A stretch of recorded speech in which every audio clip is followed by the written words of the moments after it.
You're watching The Community MMA.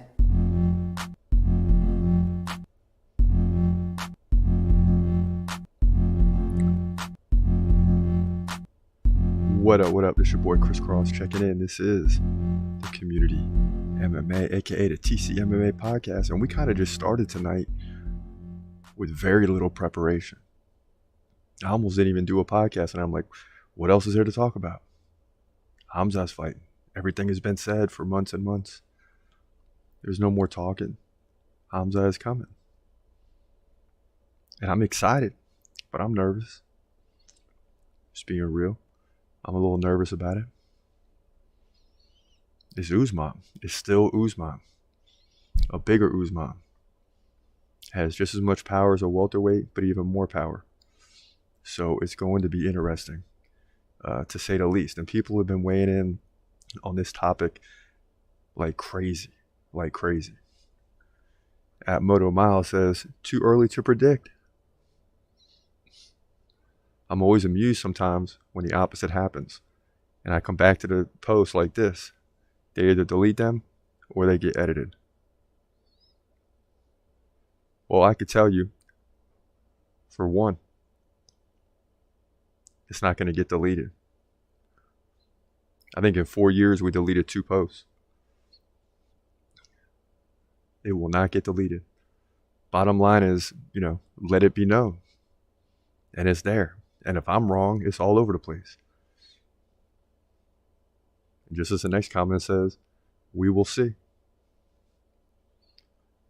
We will see. Yeah, we will see. And again, that's why I'm a little nervous. Of course you're nervous. It's like your team's in the Super Bowl. Khamzat's my favorite fighter. I want to see the guy fight. It's been a year, at least. And it's time. And it's against a worthy opponent, against the best opponent so far. That's what you want. That's what you want to see. I think this could be a tougher fight than the championship and the title. Make no mistake about it. This is not going to be an easy fight. It's just not. It's not going to be an easy fight by any means. But we will see, for sure. And so you got others weighing in. Izzy says, it blows my mind how Colby fans think Colby destroys Khamzat. Laugh out loud.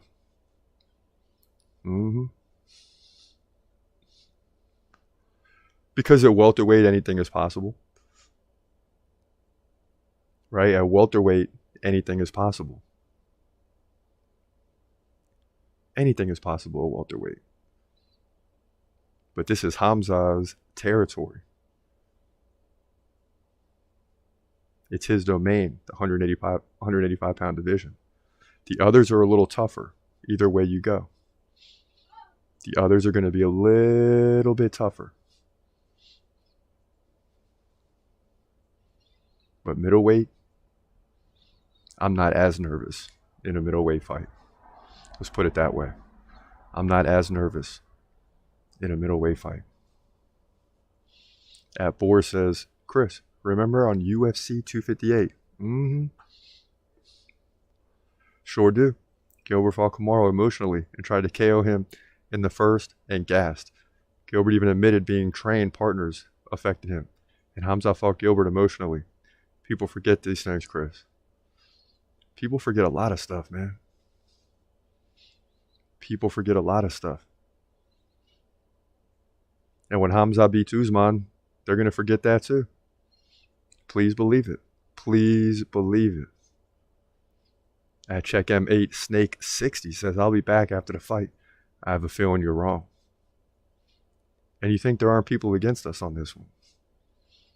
You don't think there's people out there that believe that Usman is going to win this fight? You don't think there's people out there that believe Usman is going to win this fight? There are. There's a lot of them. I'm not one of them, but there's a lot of them that believe Usman is going to win this fight. It's crazy, but it's true. It's very true. At Kenneth Bruner, boys back. I'm loving how the big dogs in MMA are putting Usman on a pedestal and making Khamzat an underdog. And that's crazy when you think about it. Usman is an incredible wrestler. Since when? Last week? Usman is getting taken down immediately and TKO'd or submitted. He will take Usman down easier than Kevin Holland. And listen, I'm telling you right now, if he takes down Usman in this fight, it will. Then it's over for everybody. And if he KOs Usman, it's over for everybody, at least in the middleweight division. Again, it's going to be tough to go down or up. Middleweight is the key division for him. That's why I always said I want to see him get to welterweight and then work his way up. And he can get to light heavyweight and win 3. It's a little bit tougher now. But middleweight is the key division. If you can't win the middleweight belt, we're in trouble. At Child Boris says, I couldn't agree more. Yeah. Yeah. You got people on both sides of the fence. That's the bottom line. You got people on both sides of the fence. So you got to understand what the people are talking about. You got people on both sides of the fence.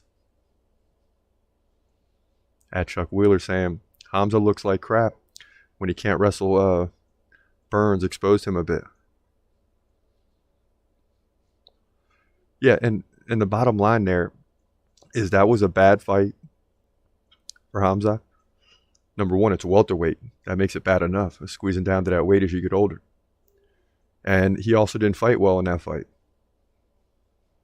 He wasn't aggressive enough. And then he got tired because he played around too much.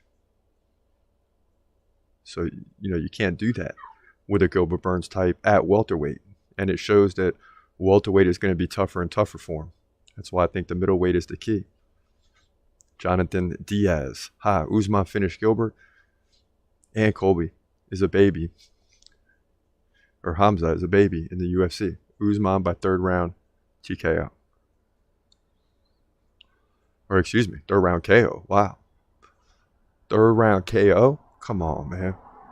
Come on, man. Usman is not getting the KO. Especially in the 3rd round. Khamzat is going to be fresh. Khamzat is going to be fresh. Trust me when I tell you. Khamzat is going to be fresh. At Double C, Bo Nickel can beat Khamzat. No, sir. Not yet. Homework. Let's move on. It's about darn time Khamzat go get his title shot and wins the title. The next fight, he will remind everyone who and why he is the wolf. Khamzat Chimaev. Metal. The GOAT. All that stuff. All that stuff. And a lot's going to be said. And notice how we're focusing on one fight. I'm watching UFC 294 to see one fight. And that's Khamzat Usman. Then if Khamzat wins, I'm going to stick around for the Islam fight. If he loses, I'm going to be mad as heck. Going to be mad. Because then I got to come on here and deal with y'all. This is one we got to have. This is one that we must have. We got to have this one. Khamzat's got to pull this thing out at all costs. And if he does get dragged into deep waters, if the worst case scenario happens, I don't care as long as he wins the fight. That's what y'all got to realize. I want to see the quick finish. I want to see him go in there and dominate Usman. But at the end of the day, I want to see him win. Because Dana White and the UFC made a promise. They got to hold to it, right? Not necessarily. This is why when everyone's saying, oh, the winner gets a title shot, neither one's ranked in the middleweight division. And if Khamzat destroys Usman, then he gets ranked. But if he doesn't and he barely wins, then what's his ranking? Then the UFC can use it. I'm just telling you. Stranger things have happened in the past. Stranger things have happened. Al Tapo, Mac Tapo.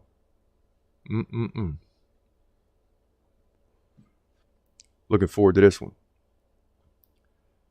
Sharif Adedin, maybe. An acceptable way of saying his name. Not a Dagestani way granted. I think he's talking about Ikram. At Internet Munchie says, Bo Nickel has 100% takedown defense. Come on, man. Of course he does. Usman has 97% against worthy opponents.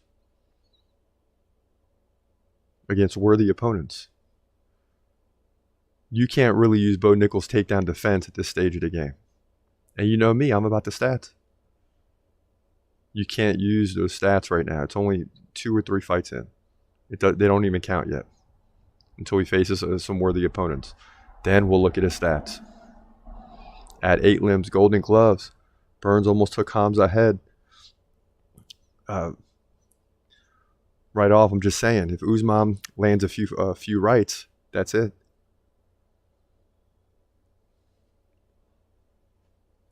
If Usman lands a few rights, that's it. Yeah, I don't know about that. He's got to land them though, right? Usman going to be about same size. He was huge at 170. Yeah, but Khamzat's got the height advantage. He's got the strength advantage. He's got the wrestling advantage. And the strategy is gonna be interesting in this fight. Does Khamzat just come right after Usman like you would anyone else? Does he give him the respect like Burns and get stuck in a back and forth? That's not good. But I think in this one, Khamzat is just too strong. I think he's just too strong at 185. Yeah, Usman is big, but when they stand next to each other, watch how big your boy Khamzat is. Then you'll know. That Real Rap Fan says, you wild. Usman has more power in his left pinky. Oh my God. No way. At the Micah Reynolds. Let's go. We're not waiting anymore. Khamzat is in the mix. Win over Usman or Costa is a good win. Yeah, either one's a good win, I think. I think either one is a big win. And now it's Usman. And, you know, we got to take what we can get. It's a better chance at a title shot, that's for sure.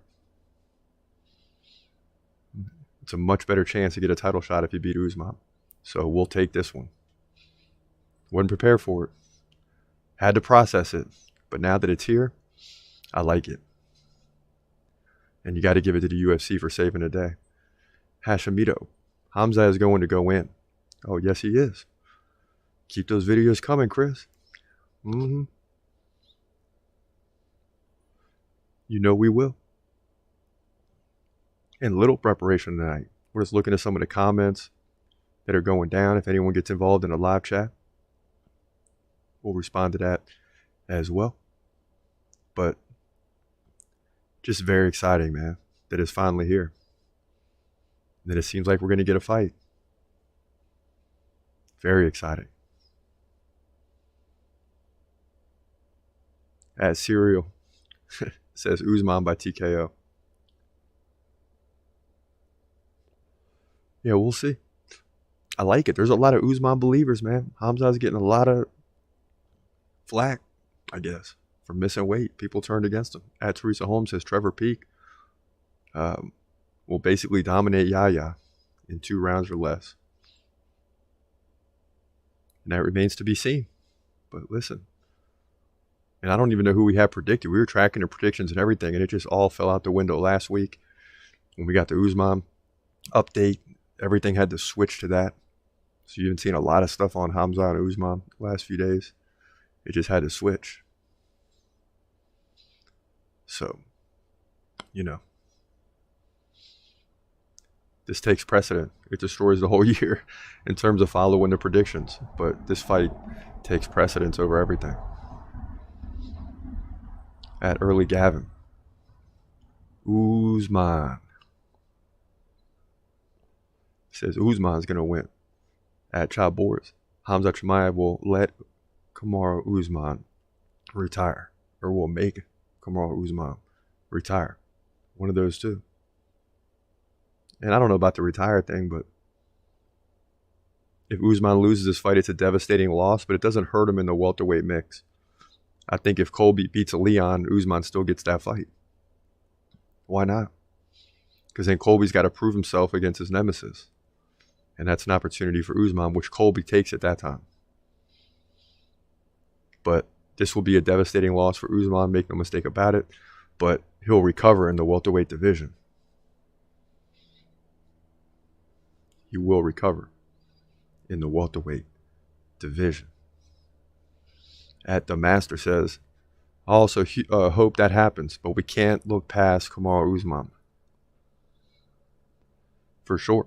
I hope Khamzat and his coaches don't underestimate him, though I'm sure they won't. I hope Khamzat fights smart and not egotistical like he fought Burns. Well, if the interviews or anything, he's definitely egotistical. Can't wait for UFC 294. So, you know, I just love it, the back and forth. And I'm surprised how many people are really weighing in support of Usman. It's a little shocking. I just don't see it happening. You know, I just don't see it happening. But that's why they fight. You know what I mean? That's why they play football games. That's why they fight. You got to see it. At Dave says, I agree 100%. 2-belt champ. And I'm saying 3-belt champ, but I'm with you on the 2 belts. I'm with you on the 2 belts. As Slowies81 says, Khamzat is all hype. Shavkat is the real one. Shavkat is the real one. And you know, listen, Shavkat is good too. Especially a welterweight. Khamzat's going to have a tough time in the welterweight division. For real, for real. At Reem Raw, weighing in, says, let's go, bro. This year feels more exciting than last year. I just don't believe Usman will get walked through, even if he loses. And see, I'm glad you said that, Reem, because that's the way this fight should be approached by everybody. Even fans like me that like Khamzat. It's hard to see him get run through. So if Khamzat runs through him, he's got to get the credit where credit is due. That's all I'm saying. He's got to get his credit if he does go in there and run through Usman. That's why I said a couple days ago, who else has done it in the first round? Who else has ran through Kamaru Usman? Doesn't happen that easily. At Boars 0621, we will see. Khamzat is the real deal. Real deal, says at Child Boars. Yep. I believe so too. I believe so too. And I can't wait for this fight. About less than 48 hours, we'll know the answer. That's the bottom line. In less than 48 hours, we're going to know the answer. By Saturday at this time, 2 days from now, this fight will be 2-3 hours past. And we'll have all the answers. But yeah, people are weighing in like crazy on this one. This is the one to weigh in on. Listen, we got one prediction for you. So let's get to that now, and we'll come back and weigh in on it. But a guy I want to see fight, Ikram Aliskerov takes on Wardley Alves. Check this out. In the middleweight division at UFC Fight Night, you got Ikram Aliskerov coming in at 14-1 with a brand new opponent, Wardley Alves. The Brazilian comes in at 15-6, and he's a worthy competitor. So let's get into it. Aliskerov, 1 inch taller at 6 feet. He's 185 pounds normally. Alves is 170, so he's moving up. Aliskerov, 2 years younger at 30, compared to the 32-year-old Alves. Aliskerov has a 4-inch reach advantage, 76-72. He lands 6.3 significant strikes per minute to 3.2 for Alves. That's going to be a problem. He also lands more than 1 takedown per round, 3.5 over the course of 3 rounds. So you're looking at more than 3 takedowns in the course of an average fight. Alves lands like 1.4 over 3 rounds, so slightly less than 1 every other round. Aliskerov, takedown defense has been not needed, so we don't have that. He beat Phil Hawes by KO in 2 minutes and 10 seconds. He beat Mario Souza at the Contender Series in 2:09, so by submission. So he can win either way, right? Submission or KO. Alves 80% takedown defense, so, that'll help in this fight. But he's lost to Nicholas Dalby by split decision, Jeremiah Wells by KO, Randy Brown by submission. He did beat Munir Lazez by KO. So he's a worthy competitor, and I think he'll put on a good fight for a little while. But Aliskerov's on a different level, and every fight's just another test. Aliskerov is 14-1 for a reason. This guy is dominant. He's going to continue to dominate, and he's not losing against a welterweight coming up to middleweight. Aliskerov wins this fight standing on the feet. He's going to dominate in significant strikes and probably do it that way because he knows Alves, Brazilian, can do some damage on the ground. So he's probably more likely to keep this fight standing, although he could go to the ground with no problem. But he's going to keep the fight standing and probably KO Warlley Alves sometime in the first, early second round to move to 15-1, in my opinion, middleweight division, UFC 294. Yeah, and we like Ikram, for sure. We like Ikram Aliskerov to win this fight. And I just think it's an easy fight for him to win. I mean, we got him top 20. He's number 20 on the dude list, right? He's down there a little bit, but everyone above him, you recognize the name. Believe it or not, you recognize the name. Khamzat at 1, Ikram Aliskerov at 20, and we're ready to see him fight as well. And that's the lead into Khamzat, so, it's going to be exciting. And I hope Ikram wins it, gets the crowd hype, and then Khamzat comes out first. Let's go. It's fight time, man. Last podcast, total fight, so we had to get one more in, right? We had to get at least one more in. But for now, it's your boy Chris Cross. I hope you have a great day and God bless. As always, peace.